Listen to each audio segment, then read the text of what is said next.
But we have with us Mr. Carl Webster joining us from the faraway land in Tullahoma, Tennessee. Yeah. No, the joke here is that we're almost neighbors. I live near the Nashville area, and so Carl and I are about an hour and a half away? Yeah, about an hour. So I'm curious, have you always lived there, or just?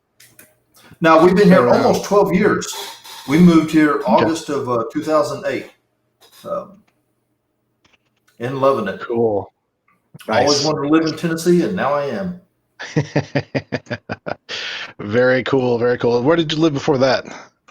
Searcy, Arkansas. Lived there for 21 years. Okay. Cool. Very cool. As I fix the, I guess it didn't quite do the name on the screen right there. So let's fix that. Oh, see, that's still not right. Little tech things here and there. So, cool. There we go. Yeah. Yeah, there we go. Looks funny in that font for some reason, but cool. So Carl Webster is probably best known as the accidental Citrix admin, and so I also, Citrix CTP fellow. Gosh, what I forgot to pull a list. There's like a litany of stuff that Carl's been doing over the years.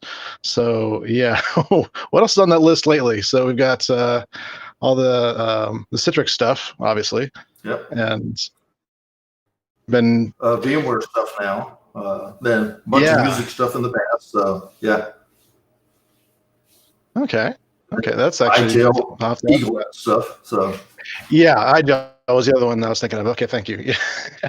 So, indeed. So, if you have any kind of questions or anything like that throughout the broadcast here, feel free to just put them up in the comments, and we'll put them up on the screen and go at it.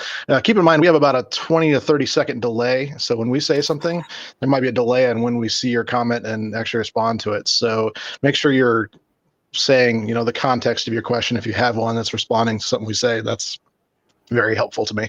So that would be great. But again, yeah, just welcome everybody, and let's get into it here. So Carl, I'm going to let you start off maybe at the beginning. So I'm guessing you didn't start in information technology. Is that about right? Dude, it didn't exist. When I was in high school, there were no computers. We didn't even have calculators. Everyone used slide rule. So, so information technology, computers, no one heard of them. That was information technology. Yeah. So, so back when the dinosaurs roamed the earth, aka IBM mainframes, back when I was in high school, like I said, there were no computers. Calculators didn't come out until my senior year in high school. There were no video games. Pong had just came out, so you could have your little thing and do your things and watch it go beep, beep, beep, beep, beep, and that was gaming. That was your gaming console back then on my parents' big old monster console TV. Yeah. So yeah, those were the days. VCRs hadn't even come out. Everything was still albums, no CDs, no DVD, no, all that prehistoric times. We still had phones tethered to the wall, and you bought one of those long cables so you could actually take the phone handset and walk into a private room and close the door so you could actually have a quote unquote private phone conversation. So yeah, and I was back in the day in party lines. I was right at the end of party lines for me. So yeah. Yep. But all during high school, all I ever wanted to be was a tuba player. That's it. All right. I don't know if you saw the email. I sent you a few pictures. Pull us up. So my goal in life in high school was to be a tuba player in the president's own, the United States Marine Corps Band. You're attached directly to the president of the United States. You get to wear the red uniforms with the gold buttons. Mhm. There is no boot camp. The only Marines that don't go through boot camp, the only Marines that don't have to be weapons qualified. All you do, you're there. So that was my goal. To me, that was the epitome of being a tuba player, was to be able to be in that Marine Corps band. You probably don't know him, but I wanted to be a Tom Holtz, Okay. which to me is one of the best tuba players on the planet. The guy can do just about everything. His nickname is the Ruiner, but that was my goal, was to be someone like Tom Holtz, be in the United States Marine Corps Band. That's all I thought about in high school. That's all I dreamed about in high school. So when I started college, that was my goal, was to be a tuba player. Now, along the way, I also had several other things I got into. I got very big into photography. I got very big into cooking. I'm trying to be a chef. So the end of my senior year in high school, I got offered. So I had gotten a job in a restaurant where I just did myriad things. And then my parents worked for a hotel that no longer exists in Bossier City, Louisiana. And I got hired to be a dishwasher. Then I got promoted from dishwasher to busboy, from busboy to room service, and then from room service to night auditor. And that actually was a lot of providence in all of that. But so my senior year in high school, toward the end of it, the company that owned the hotel where I worked and my parents worked knew that I was into cooking, and I would make meals for him, the president of the entire holding corporation, when he would come in, and he offered me a job if I would come to work for his holding company to become an executive chef with a starting salary of $100,000 a year. But I got to remember, this is 1975. Minimum wage is $2 an hour. $100,000 was the king's ransom, Right. in 1975. And, I actually looked at it until I saw how long you had to go to school. You actually had to go to school to become an executive chef. Right. Because you actually are getting like a master's in operations management. Because not only are you involved in cooking, but, like, say you're going to cook something like a Walt Disney World. You got to prepare meals for 25,000 people. Yeah. What all food do you have to have, and when do you have to order everything, and how do you cook food for 25,000 people and keep it all hot or cold and served on time? Right. And how do you do all the ordering and planning? Because that's just maybe that one weekend. And you've also got stuff coming up the weekend after, and the weekend after, and the weekend after. So right. Being an executive chef is a lot of work. But when I saw how long I would have to go to school, me being someone who was focused on being a tuba player, I was just like, I'm not going to school for that long.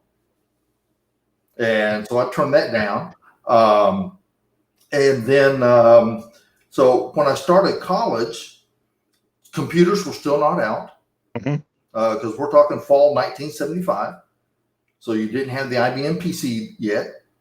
You didn't have the Apple stuff yet. You didn't have the Radio Shack stuff yet.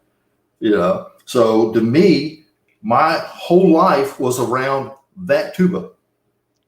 Right. And just playing gigs. I remember one time, shortly after we moved to Searcy, I got asked to do a tuba solo with the local high school band. And they wanted a list of all the music groups I had played in. It was 2.5 pages long of all the music groups I had played in. But wanting to be in the President's Zone, the United States Marine Corps band, Right. I was always told you had to be a phenomenal sight reader. Just like in the Nashville music scene, the studio musicians, you have to be able to pick up a piece of music you've never seen before and play it perfectly the first time. Just like, in the LA studios, the New York studios, for the movies, your recording stuff, they don't have time for you to sit there and practice. Yep. And so I became very good at sight reading. I was in Bossier City, Louisiana, not exactly a mecca for classical music or tuba players. So there was no competition or anything. I was, the main tuba player, so I got to do just about everything. But then,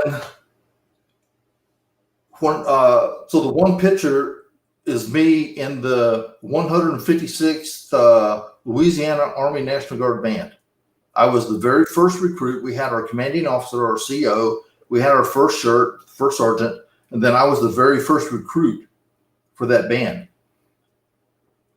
And that was neat, but there were a lot of other things going on in my life. So 73, 74, 75, 76, 77, I got to the point where I was either drunk or stoned every day. Okay. Or every night. Mm-hmm. 1976, summer of 1976, I was in one of the two All-American college bands at Walt Disney World. I was one of the supposed top college tuba players at that time. But I got drunk every night, got stoned almost every night. Right. That was just, and also other stuff. That's just what I did. In 1977, I was supposed to report for duty to go to basic training on June 6, 1977. Okay. June 5th, 1977, the girl I had been messing around with, and, she broke up with me. And I went into a deep state of despair. And I was on my way to commit suicide that night. Oh, okay. So it was a very low time in my life. Yeah, real low point. Yeah. Yeah. So I had a 64 Ford Galaxy 500 with a 72 429 T-Bird 4-barrel stock racing engine in it. It would cruise at 125. Wow. They had construction going on I-20 in Shreveport, and my goal was to 125 concrete barrier. Yeah, get it over with. Somehow that night, that girl's brother, who I never had any dealings with, called me as I was walking out the door. He called me. Of course, no cell phones. Right. So if you hadn't heard it. Yeah. Back inside, answer the phone. He invites me out for pizza, beer, and so kind of hard to turn down pizza, go and talk to him and stuff. He introduces me to a girl who talks me out of my plans for that evening. Then the next day, I then report, for basic training. Of course, in basic training, there ain't no drugs, and you don't get very many chances to consume any alcohol. No. When I got out of basic training, so I'm not trying to turn this into a religious talk, but to me, as I look over the last 50 some odd years of my life, I can always see these things where something bad was going to happen and something intervened. Yeah. And to me, I've always said that was God intervening. He knew what he had planned for me. And so he was, making sure I didn't do all these stupid things in life. Right. Yes. So when we came back from basic training, the week of September 8th, 9th, 10th of 1977, our National Guard band went down to Nolens. Well, every night we were in the bar getting plastered. Mm-hmm. Well, on September 10th, 1977, I got so plastered, I woke up the morning of September 11th, fully clothed with my pillow in a bathtub full of water. Oh, jeez. Yeah. Scared the ever loving crap out of me. Right. Yeah. That's kind of that. Okay, this is probably too far kind of moment. Yeah. Yeah. And I've been sober ever since. Wow. Wow. Okay. So I've not had a drop of alcohol unless it's in like some cough syrup or something like that. But right. It's not really for that purpose. No beer, no vodka, no gin, no whiskey, no bourbon, no wine, nothing. Alcohol has gone into me since the morning of September 11th, 1977. So every year on September 11th, I go on Twitter and Facebook and say, hey, 43 for those who know and understand. Right. So this year will be, so this year will be 44 for those that know and understand on September 11th. Yeah. Because my problem was I couldn't have a drink. If I drank, I got drunk. Right. Yeah. And I didn't get drunk. I got plastered. Yeah. Almost like a binary kind of thing. It's a 1 or a 0. Kind of thing. Yeah. It's either 0 or 100% for me. Mm-hmm. So then so about 2 weeks later, I'm sitting at home. Well, so funny thing happened in basic training. The Army, believe it or not, messed up my orders. I was being a professional musician, going to school, majoring in music. I was what they call civilian qualified for my MOS, my military occupational skill. Okay. For being a band member. I got my orders in for AIT, and AIT said, you're going to Fort Jackson, South Carolina for 8 weeks. And I was like, no, I'm civilian qualified. I don't have to go to AIT. Call my commanding officer, and he gets things straightened out. Army sends revised orders to where I am in basic training. They didn't change the number on the orders. So the people doing the paperwork get it. They go, oh, old orders, new orders, the same number. They throw away the new orders. When I'm getting checked out of boot camp, they say, okay, you need to buy a plane ticket, to Fort Jackson, South Carolina. I was like, no. Call my CO. He says, no, you buy a plane ticket, you get back home to Shreveport. When you get here, you come straight to my house, so I can verify that, you're actually here. And he had a brigadier general there to verify that I was following orders and all this stuff. I'm sitting at home, bored stiff, because the other thing the Army did is in my original orders and even in the revised orders, they kept me active duty for 1 year, not just for the 8 weeks for basic training. No, they made it 1 year. Wow. And they never corrected that. And so technically, I'm full-time Army. I'm sitting at home, bored. I call my CO and say, hey, do you mind if I go out and look for a job? I'm tired of just sitting at home. You don't have anything for me to do. So I'm looking in the paper. There's an ad for an office clerk position at First National Bank, Shreveport, Louisiana. So I apply for the job. They get in there. They're looking at my what little resume you have when you're 19 years old. Right. Actually 20 at that time. And they're like, hey, we see you have experience as a night auditor running an NCR posting machine. First National Bank has a new position where you'll sort checks half a day for the bookkeeping department, and then they'll train you the other half of the day on how to run an IBM mainframe. Okay. And it pays $400 a month. I was like, $400 a month? Yeah. What the crap do you do with $400 a month?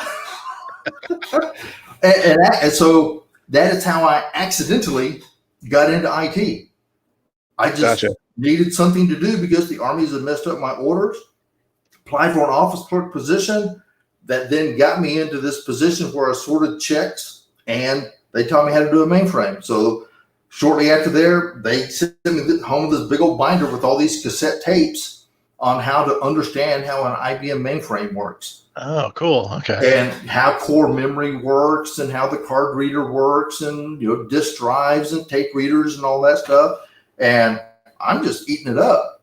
And then after that, I found another course that they had on COBOL programming. So I taught myself mainframe COBOL programming, then taught myself mainframe assembly. And then to me, the hardest one was teaching myself how to program those IBM card punch machines. Right. So that you could actually put in like a whole stack of cards and it would sit there and just punch out stuff in the right slots and holes and stuff, so that you could then take that and write your COBOL programs with.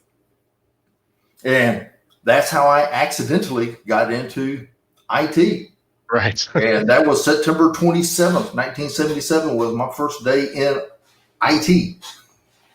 Of course, Wow. IT wasn't the thing. It was just Right. It was just an extension of, things going on, that sort of thing. Yeah.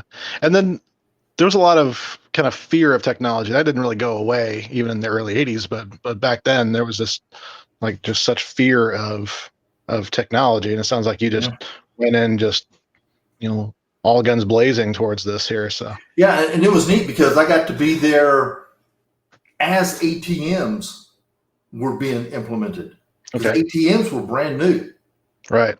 And people were just like, wait a minute, I'm going to put cash in an envelope and I'm going to put it in this machine and it's going to take it and then it's going to deposit that into my account. Oh, you mean I can, use this little piece of plastic and punch in some numbers and I can get cash out? So I'll tell you one of the coolest things when they were implementing the very first ATM is they actually had the big communication cables that were coming in, running underneath the raised floor. Uh-huh. Well, in order to make sure that what you punched at the ATM was what was read into the mainframe, they actually had from the FBI. FBI was there and they had this little box and they put it there and that into their box, boom, into the mainframe. Huh. You couldn't get near the box. Huh. But what was neat was that you could be on the phone. Of course, we're talking, analog landlines because still this is 77, 78. There were no cell phones. As you were talking, as the person at the remote location at the ATM was talking, that little black box was transcribing every word that was being said. Yeah. And everything that was being punched and everything that was being done on that ATM and being spoken on the phone was coming through on that little box and you could see it on the screen. And this is 77, 78. Wow. That's impressive. I didn't realize that was very scary. Yeah, scary because technology has advanced a lot more since then. Right. But that was cool. Then in 81, I was still, so 81, so that'd be, 3.5 years into being in computers. I was still going to school full time. I was still very much into photography, still very much into cooking. I was in the National Guard and I was a director of a youth chorus. So essentially I had 4 full-time jobs plus the National Guard, getting like 2 hours sleep a day, right, which didn't last very long. Wound up putting myself in the hospital because of that. But in 81, this new toy came out, the IBM PC. And they got one, brought it in, and we were just like, who needs those toy things, man? We got these big old IBM mainframes here. That stuff's never going to catch on. But eventually I wound up leaving mainframe. Well, okay, so 81. I'm really not sure what I want to do, because by that time I was making $900 a month, which is untold. That was a lot of money to me back then. But I really wanted to be a photographer. I really wanted to be a chef. I, really wanted to be a tuba player. But I also had gotten into accounting and programming, and I was just like, I can't do all 5 full time. So I did kind of like a casting lots thing, wrote them all down. I think there were 7 things that I was interested in. Wrote all 7 down, put them in a hat, and actually held it up, drew one out, and out came computers. Okay. And so that's why I dropped all the other things and then started concentrating on computers. Because even though as a tuba player or as a musician, I concentrated on being a very good sight reader, even on my best day, I was a mediocre musician. There was no way I would have ever have been able to get past the first round of an audition for the President's Own band, or even one of the a super regional symphony orchestra or anything like that, because I just didn't want to pay the price. It's a lot of effort to be a professional musician, at that level. Yeah, absolutely. And the way I explain it to people is, if you're a baseball player, if you hit 40% of the time, Hall of Fame. Yeah. If you're a quarterback, 40%, receiver, 40%, Hall of Fame career. You go to any music concert, whether it be heavy metal, rock and roll, blues, classical, band, if they only play 99% of the notes correctly, it will be an absolutely horrible concert for you. Yep. Because when you're at that level, you can't make mistakes. And I was not willing to pay the price to get to that point. So I put all my energy and effort into then IT. And so in 86, I then switched from mainframes to PCs. There you go. I have a occasional blip in my internet, apparently. So okay. I was wondering, you look frozen. I was like, oops.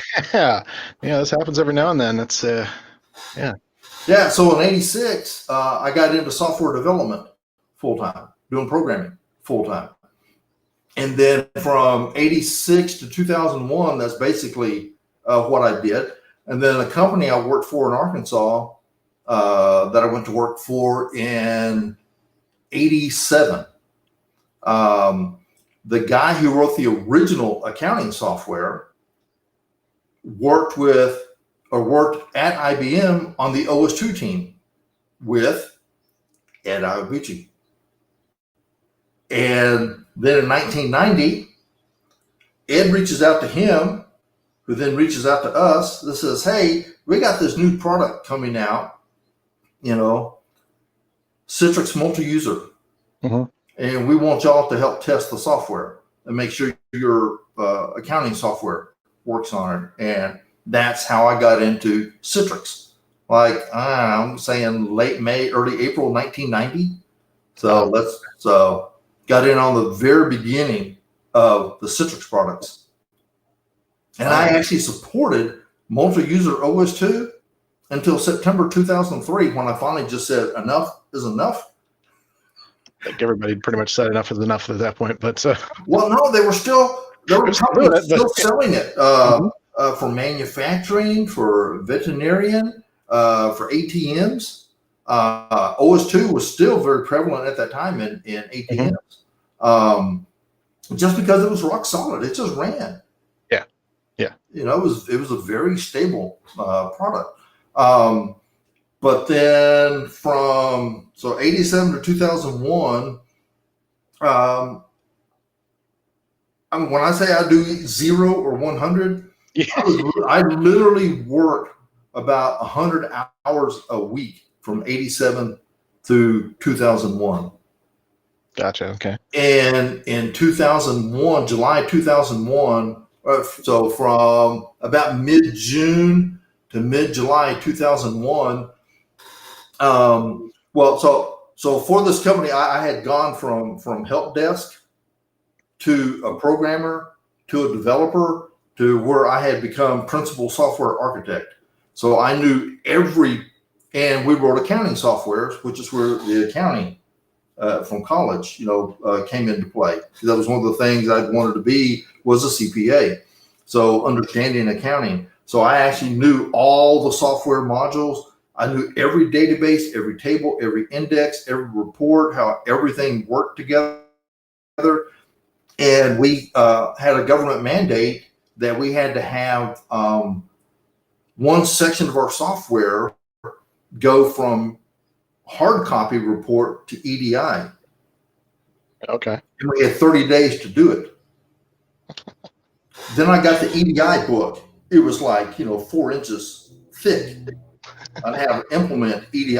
Because man, if you think regex is complex, you ain't seen nothing until you started dealing with EDI. And I mean, literally, I worked 40 hours a day, 8 days a week for 30 days.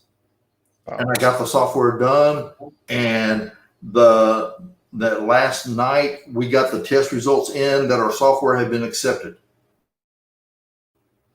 I walked in the next morning, July 20th, 2001, and I could not remember how to program. I had completely, totally burned out. Yep. I know some people say burnout doesn't exist. No, I burned out. Does. Yeah. I could not write a batch file. So from July 2001 until April 2011, when I wrote, or 2010, when I wrote that first PowerShell script, I never wrote a line of code in between there. So I went from principal software architect to someone who couldn't remember what an object was. Yep. Or how to write one line of code. I had a similar experience actually when I was in school, and there came a point where studying calculus, and you gotta remember I was like honors math and that sort of thing, and I had a similar kind of thing where I just woke up one day and said, I can't remember how numbers work. To this day, I still use a calculator when I'm doing just simple things, just because of how that just affected my confidence in all of that. So burnout is actually a thing. It is truly real. In fact, I would say even in this last year, I experienced some of that where I just had a complete breakdown. Like in almost a year. A year ago, I had a really big moment of saying, I don't want to fit anything more in here. It's full, no more. Yeah. And that's what that kind of feels like. It's just like sludge, and you can't recall things as rapidly or at all. Yeah, that's nasty stuff. Nasty. So that's when I moved from software development into just doing like general PC type stuff. Opened up a business and just did like, building PCs, virus scanning, repairing, helping people with accounting software. Helped to set up, QuickBooks and Peachtree, and stuff like that, because I understood accounting. That part of my brain didn't leave, but literally everything related to programming, and to me, it's still gone. People say, well, you are a programmer, you are a developer, you got all these PowerShell scripts. Most of the time, I don't remember what's in those scripts. I will work, I'll figure out how to solve a problem, and then maybe several months later, I come up with the same thing, and I'm just like, how do you do that? I go, oh, that's right, I fixed it in some script. I go and I have to look in one of the current scripts, find how I solved it, and then copy and use that in another script because I don't remember how to code that stuff. So that's why I tell people I'm not a programmer, I'm not a developer. I'm just a bulldog who figured out there was a problem that needed to be solved, and I just went in there and brute forced my way into creating all these PowerShell scripts. I'm not like a Guy Leach. I don't have, all this innate programming ability up here just going around. Guy Leach eats regex for breakfast. And me, I'm trying to figure out now, how the heck do you do splatting again? What's a hash table? What's a dictionary? And you're trying to know what were all those parameters I needed for this commandlet again? Yeah. And then you're trying to figure out, also, I got to do this pipe to get member, which tells me this things, and I can get this. Oh, okay, yeah. Then you can go through. So, right. I may maintain probably, 500,000 lines of PowerShell now, but don't ask me to explain a lot of it, which is why I have to, comment everything frequently as to what I did. And sometimes I forget. And then I'll put magic numbers in something like so-and-so equals 15. Yeah. And then 5 months later, I'm just like, what does that mean? What was 15? What was 72? So I hate magic numbers. So yeah. And honestly, that's something that I've found in my life too, that, we were kind of talking about this last night about like just doing time entry and things like that I'm just confident that I'll remember everything that I did. And I'll get to the end of the week and have to do like a time card kind of thing. And I'm like, I don't remember Tuesday at all. And I look through my notes and it's just random stuff. I'm like, this doesn't help me at all. And so, I have to kind of just dive deep, and it takes more time to try and remember that kind of stuff than it does. Yeah, it can be frustrating. So, hey, we're going to take a quick moment, and we're going to try something here. We're evaluating a affiliate. This is not a sponsorship per se, but it is somebody that is a software that I use, and I want to try a little experiment here live and see if this is going to be worthy or something we edit out later. We'll find out here. But let's see. What I'm going to do is I'm going to switch over to my my Droid cam here and see if that comes up. So you should be seeing my, expensive equipment here that is used. Yeah. All right. And so you're still hearing me okay, hopefully? Yes. All right. So I'm going to turn on my little air conditioner that's in the window. That's really loud.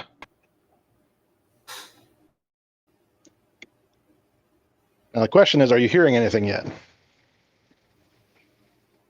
I hear like nothing. Any background noise or anything like that. So No. Here's what we're going to do. We're going to turn the noise gate off. So that means that everything is coming through this high gain microphone, all the kind of noise and everything like that. And so that should be that. So here's what we're going to do. We're going to go here, and we're going to now turn off the Crisp software that I'm using.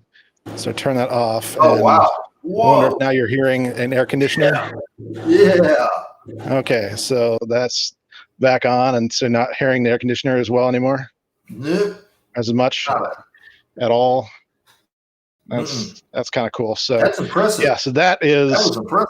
That is why I'm excited about that software. So I'm going to come back to me here and describe more about what that's all about. So basically, what that is I'm going to put up that right here.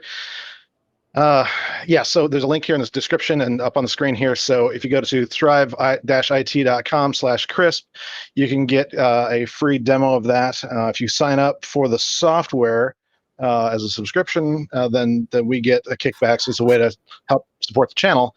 But what Crisp has done is they've basically taken an AI model of speech coming through microphones or whatever, so that you can just have this virtual microphone that sits in between your real microphone and your broadcast. I use this initially. It was mostly for remote Skype calls and Teams and all the WebEx and GoToMeeting and all these kind of providers.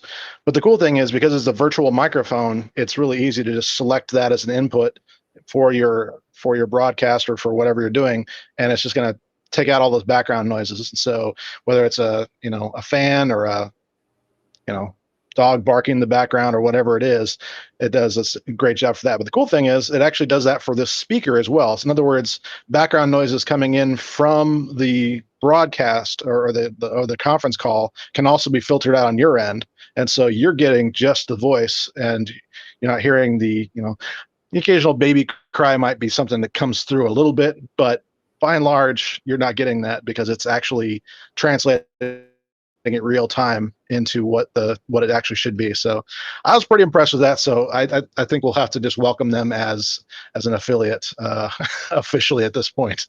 So very, very cool. Very cool. I was impressed. So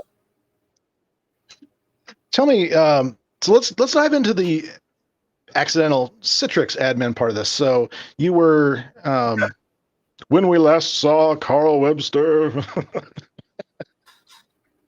Yes. So I had started my own business, and then found myself getting into the same thing, working all the time.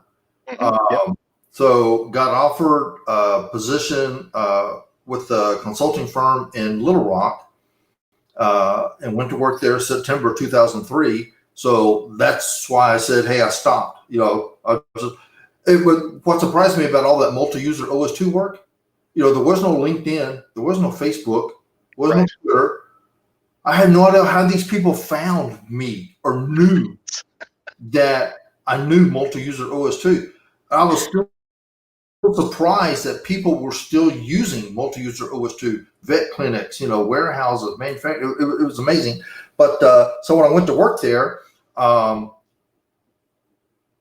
that's when I started concentrating on Active Directory, Exchange. Unfortunately, started learning some SharePoint, which I'm glad I no longer do. Glad I no longer do Exchange. But then we did the work for a large law/accounting firm in Little Rock. And my boss calls me up on a Friday and says, hey, I see you've worked with Citrix in the past. This law firm is going to do a Citrix upgrade Monday night. You're in charge of the project. Yeah. That was MetaFrame XP. And I was just like, this is a whole lot different than multi-user OS2. I was like, what the heck is Infuse? What's a data collector? What's a database? What the heck's a published app? I didn't know nothing about the stuff. So I had a basic lab, and I spent that entire weekend, documenting all the stuff you had to do, because that was under Windows 2000, and that was also when Windows 2000 Service Pack 4 broke the GINA for MetaFrame XP. And if you installed Service Pack 4, you could no longer log into Citrix. And there were also other hot fixes, Microsoft updates and stuff that you could or could not install because it would break MetaFrame XP. I appreciate that memory. Thank you very much. Yeah. And so, that's when I started, the process of learning how to lab and taking, detailed notes when you're learning a product, and then taking that and then taking them to the customer site. And they're just like, have you ever done this before? Yep, sure have. I think that's really, it's unusually innovative, actually. And that's I think probably one of the things that truly set you apart from a lot of us in that exact same time frame is writing things down. And even just for your own reference, I think that was something that obviously set you apart as far as that goes, is wanting to dive in and understand things. That's really kind of cool. Had someone like Doug Brown out there with his methodology in a box. That was very good for trying to figure out stuff. But no matter how much you read, no matter how much or how many videos you watch, nothing beats hands-on lab time. Actually getting dirty with the product, having it mess up and break because you installed Service Pack 4, and then figuring out that, you can't install Service Pack 4, wiping everything out, starting all over again because you broke it. It's not repairable now. And then go through, document all that, and there's nothing that beats that kind of experience. Because there are people that say, well, if my company wants me to learn stuff, then they should give me company time. Well, yeah, to a point, but you have to be willing to invest your own time and money in you and your knowledge and your skills. And then you have to be willing to share that experience, that learning, that knowledge with others, because that's also how you learn, because you're looking at it one way. Someone else has figured out a different way, and there's parts of each other. He can help you, or he or she can help you. You can help them. Yeah. So at what point did you? Yeah. At what point did you realize that was reality with just IT in general? This was before we called it end user computing or anything like that. This was all, terminal server, we might have called it, or things like that. When did you realize that there was an actual community of people? Yeah.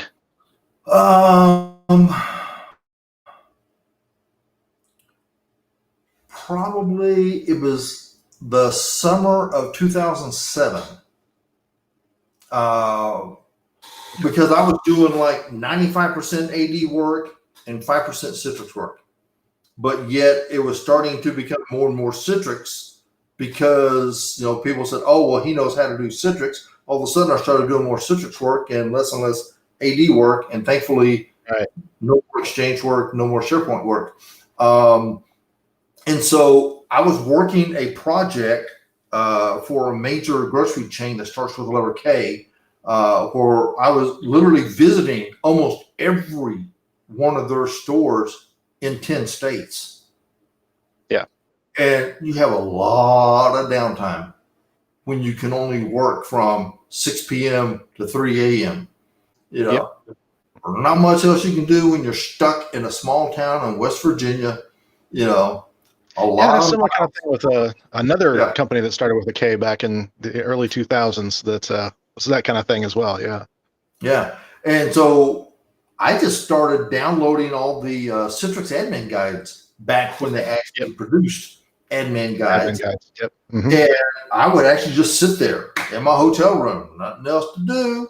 Ain't no movie theater, no place to go in this small town in West Virginia. So you're just sitting there, just reading and studying, and that's when you start realizing that, boy, there's a lot of spelling and grammar errors in here. Boy, there's a lot of technical errors in here. When did Windows XP get a Service Pack 5? Yeah. And so I started emailing, because people would put their email address or their name in these admin guides. And of course, with Citrix, it's first.last, at Citrix. And you start emailing these people. And that's how I met Joe Harder. Okay. And then October 2008, I go to my very first Citrix event at the Swan and Dolphin in Orlando. And that's where I met the infamous Rick Dellinger. Had no idea who he was. The only person I knew of was Doug Brown. Right. And he wasn't there. But Rick D was there. All these other famous people, were there. I had no idea who they were. And so I took Joe Harder's hands-on lab for XenApp 5 on Server 2008. Sat through her 4-hour class or something like that. And they were doing a beta exam for that product. So after the thing, I just walked in there and said, I want to see if I can take this exam, and passed. And went talked to her and said, hey, I passed. learned a lot in your class. Of course, that was when they actually had the Tech Edge at the beginning of the event. Right. And you got a lot of actual technical information. Matter of fact, I still have the book from that because there's this guy up there explaining how published applications work, and Right. how they have an internal ID and how they calculate that internal ID, and so you can have Notepad and Notepad, in two different folders, but and how all this is maintained internally, in the database and everything. So it was a lot of excellent information. The one thing that I noticed in trying to learn Citrix was that there was a lot of websites out there, but they were all for advanced people. BrianMadden.com was not for beginners. Doug Brown site, was really not for beginners. And then you had that one, what was it, printersupport.com. You had Ray Takeshi's site. You had a lot of sites like that, but they were a lot of advanced information, deep information.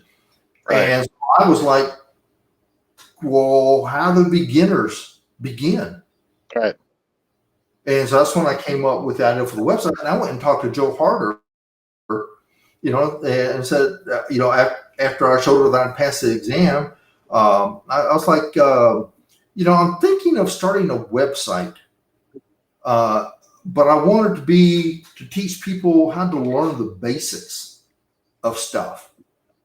And she thought it was a wonderful idea. If she had shot it down, there probably would be no Carl Webster or carlwebster.com or the Accidental Citrix Admin or CTP or anything. It was just, literally Joe Harder speaking positive about an ideal from a nobody. Nobody knew who I was October 2008. No one had heard of Carl Webster, Right. And then in November, boom, I register and I start carlwebster.com. And then I do my very first article, What is Citrix? And I mean, within an hour, it had 150 views. And I'm just like, wow. Why am I getting all these views? No one knows me. Right. I didn't tell anyone I put this article out here, so I had to learn how, people actually do Google things and look for things that have certain words in the book they get. And so, and then that's when I wrote my first Learning the Basics of Zen 5. And that's when Doug Brown found me. And that's when he said, hey, you're doing all this stuff with the community. You should apply for CTP. Did, got turned down. Next year, applied again, got turned down. Then they asked me again to apply, I think like in September 2009. And that's when it got accepted. And then they were going to announce it in November. And then things were going on. They said, no, we're delaying the announcement of new CTPs till December. And no, we're going to wait till next year. Then it wasn't until like April. And so technically, it shows on in the thing that I've been a CTP since November 2009, because that's when they officially accepted me, but they didn't do any announcements. Oh, okay. They didn't announce me until the April 2009 class or April 2010 class. Right. That kind of stuff's been going around lately. Yeah. And so I always joke that Citrix was too embarrassed to admit that I had become a CTP. That's why they waited until April. Maybe they would announce on April 1st, and people would say, "Oh, April Fools." Yeah. That's awesome. So cool. So, well, how did the scripting element of this whole so it started out just instructing people on how to Citrix, basically, how to get this at the basic level and things like that. How did these scripts come into play? So I'd gotten a consulting job for a large pharmacy that starts with the letter W. And then because they were having to reboot every server in their PS4-5 farm like 8 times a day. So during prod hours, they have to reboot because the servers were so unstable. And so I get this call, saying, hey, how would you troubleshoot this? And I explain my methodology. Hey, you got to go in there, these mythical things called event logs give you lots of information. Go in there, start looking at the event logs, start seeing, what's going on and everything. So it was supposed to be a 3-month project. I had them stable after like 4 weeks.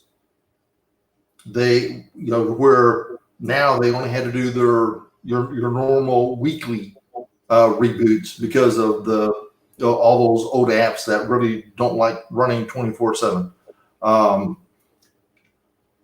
And so I was like, okay, well, they're stable. They don't need me anymore. Yeah. Well, the IT manager's like, hey, we still got several weeks on this. We still want you to come in every day and just sit here. So if anything happens, you're here to help us resolve it. Yeah. So basically just sit here, twiddle your thumbs, and we'll pay you. I was like, okay. And he says, by the way, we don't have any documentation on this build. Would you mind documenting our Citrix environment? I was like, well, sure, I can do that. There's like, holy crap, how do you do that? And that's when I remember that blog from Michael Bogovovitz from Citrix, who did a little thing of, how to do PowerShell with XenApp 6. And it was basically like, get XA farm, get XA server, and he wanted you to get this. And I was like, oh, okay. So I guess I need to learn PowerShell. So I actually sat there and with my AD mentor, who was also an ace PowerShell guy, even though back in 2010, PowerShell was not that old. And so we're sitting there exchanging emails, like, how do I find out what I can get out of get XA farm, get XA server, and he's teaching me how to do get member and, work with strings and objects and numbers and all this stuff. And over the next few weeks, I'm just sitting there creating a plain text version of the very first documentation script. And it would be like, get something, it returns the value of 1, and I would put 1 in the report. I have absolutely no idea what 1 was. Then later on, you figure out how to figure out what 1 is in a list of values and stuff, and actually put that there instead of the number 1. Then I'm reaching out to James Rankin in England saying, hey, I'm developing this script, would you help test it? Then come to find out, oh, he's on XenApp 5 2008. This is for XenApp 5 2003. Citrix moves everything around between XenApp 5 2003 and 2008. So I'm sitting there in the blind. He's saying, hey, this is the order of the stuff in XenApp 5 2008. So I'm sitting there blindly saying, okay, if we're running XenApp 5 2003, we do this output. If we're on XenApp 5 2008, this is the output. And so James and I are going back and forth. And so James Rankin actually helps me create the half of the script that's for XenApp 5 2008 because everything is so different then. Right. So then the project ends. I give the customer this nice printout. The customer is ecstatic because now they got every, basic information on all their servers, all their farm settings, policy settings, everything. Then they bring me back in September to do a XenApp 6 farm stabilization. Same thing. He says, can you do the same thing for this farm as you did the other farm? I was like, well, sure. Yeah, I'll get paid to write another documentation script. So I create that for XenApp 6. Then Jari and Gibson is like, hey, you need to release these scripts to the community. And I'm just like, hell no. Do you know what people do Their criticisms on people's PowerShell code. I've seen people get ripped, for the PowerShell code. I'm not a developer. He's like, no, you need to release these. So September 30, 2010 is when the first script was released for XenApp 6. Then I released the one for XenApp 5. Then the customer brought me back in November to do to upgrade the XenApp 6 farm to XenApp 6.5.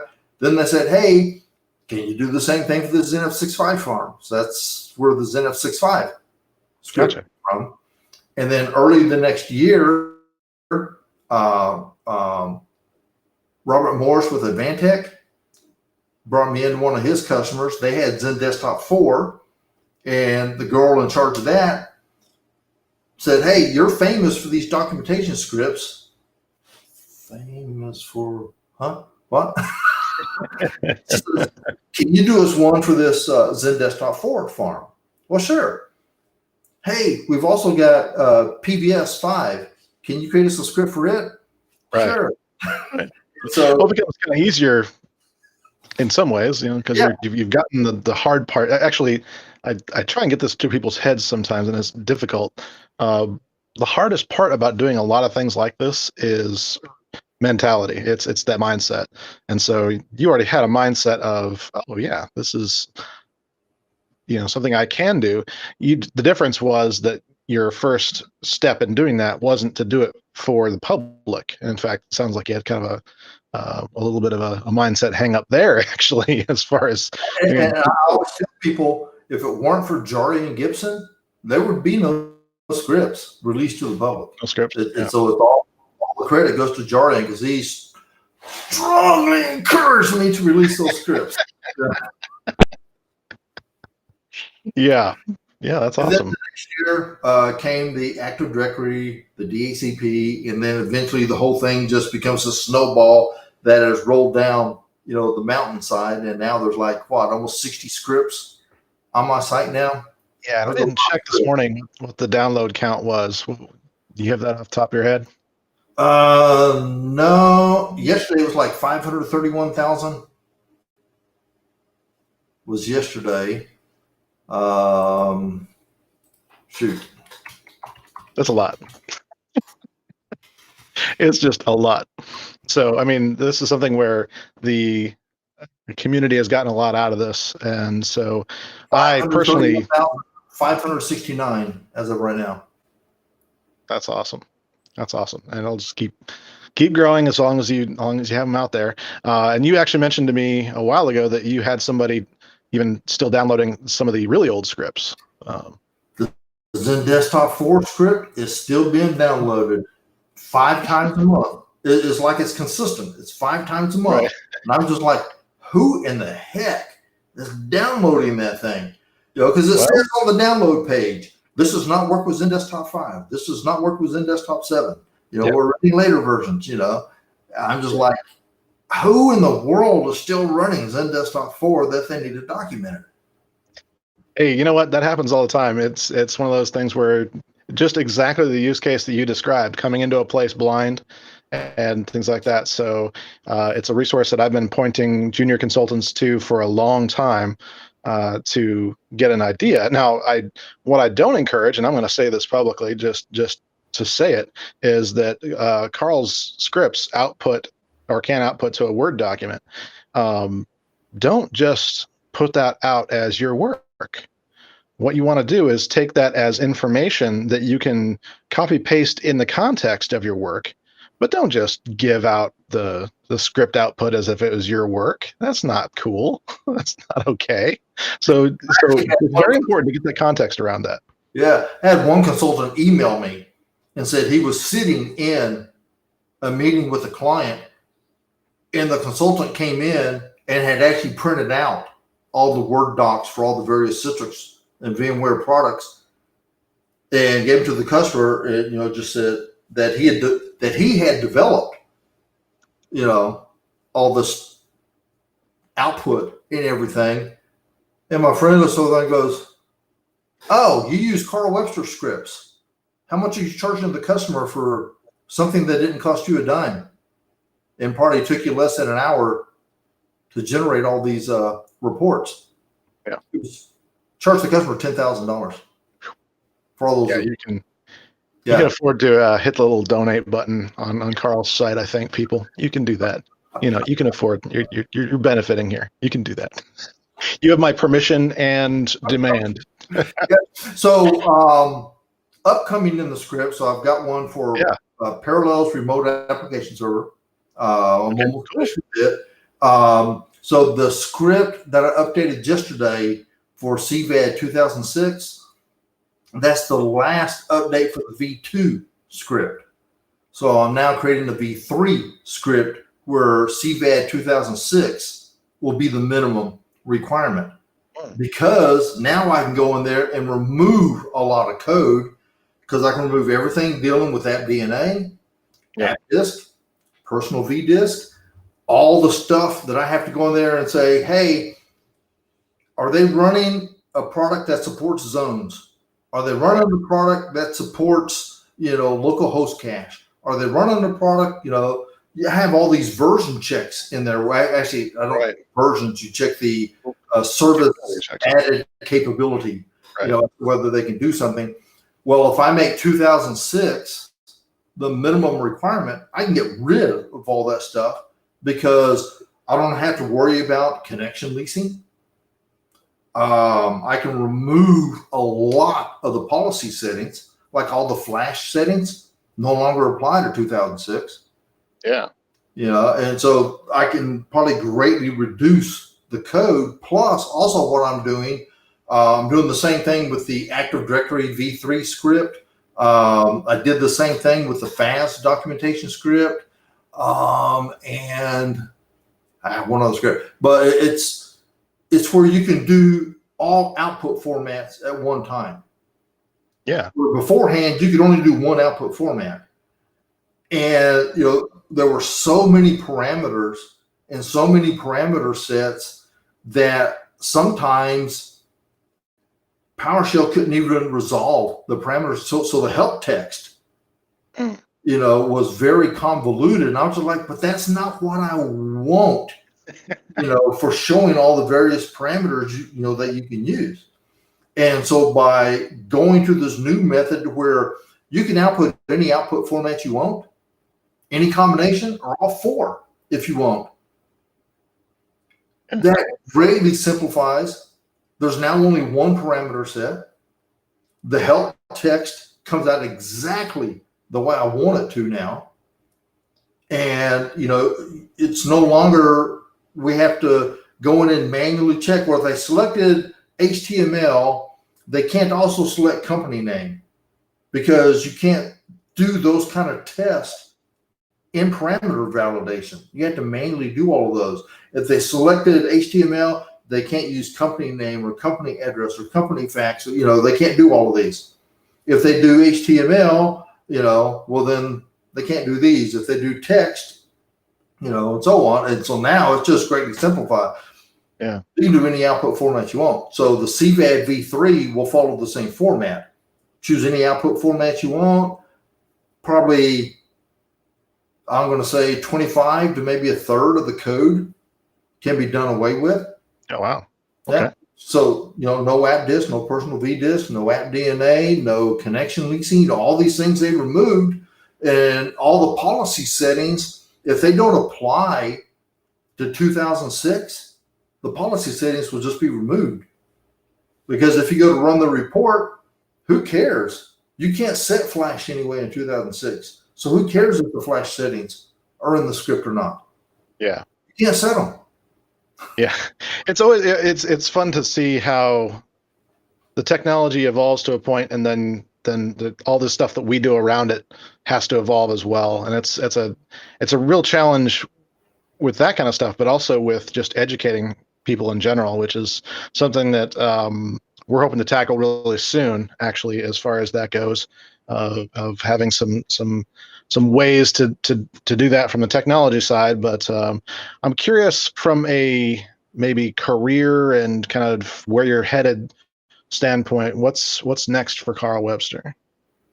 Well, believe it or not, I'll be 64 this year. I know I probably don't look it. I definitely don't act like it. And no, why would you? Yeah. But retirement is not that far off in the future. You know, I'm tentatively looking at 3, 4, 5. So this is 20, 21, 22, 23, June 30th, 2023. Okay. Wow. And I'm doing June 30th because I'm now the immediate past president of the local Tullahoma Lions Club. Gotcha. Okay. And this year, I'm now what they call the immediate past president. I'm now a zone chair, which means I'm responsible for keeping up with, clubs, keeping them up to date and stuff like that. And they're wanting me to start making a run for district governor. Man, district governor is almost a full-time job. And I'm just like, I will not do it until I retire. Okay, well, that's good to have a plan then. So July 1 is, when I can become the second vice district governor, July 1, 2023, and then first, and then district, so that'd be what, 2023, 2024, 2025, so. Yeah. So well, let's see how much you can actually slow down. I've got my own.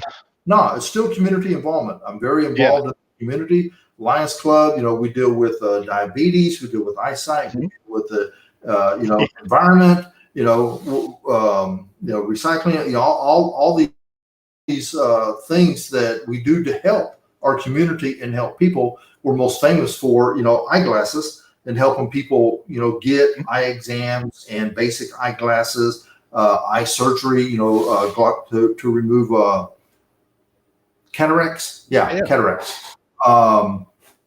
And so I will probably shift from being very involved in the IT community, and that will shrink. There'll still be the website, but then getting more involved, with the Lions Club and, with the community and then with the district. Our district is huge for the state of Tennessee. When we go all the way from Fayetteville all the way up to the Kentucky border, and it's pretty wide also. Right. So there's going to be a lot of ground to cover, a lot of clubs, to encourage and help them in their activities and stuff. So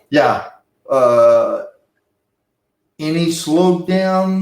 No, probably not. The focus will change. Just like in high school and college, my main focus was music. Then it shifted from music and photography and cooking and accounting and all this stuff to IT. And then IT has shifted from mainframes to PCs to software development, to doing general stuff to concentrating on Active Directory and Exchange and Citrix, and fortunately no longer Exchange. And then that will eventually taper off, and then I'll get more involved with the Lions Club and all the local communities that make up District 12S in Tennessee. Very cool, very awesome. Well, Carl, appreciate you being with us here today, and I'll show this on the screen one more time. That's my Meemaw. That's one of the reasons I loved coming to Tennessee. She was in Woodbury, Tennessee. Okay. I actually don't know where that is. I'm new enough to Tennessee that I take 70S out of Murfreesboro and head east, and you'll go through Woodbury, Center, McMinnville, then on to Sparta and places. Okay, so I probably have been through there and just don't realize it and that sort of thing. Yeah. Okay, that happens. Cool. Yeah, I've got a lot of kinfolk in the Cannon County and Warren County areas. Yeah, that makes sense. Awesome. Well, Carl, thanks again for being with us today. And you can find him, like I said, at carlwebster.com.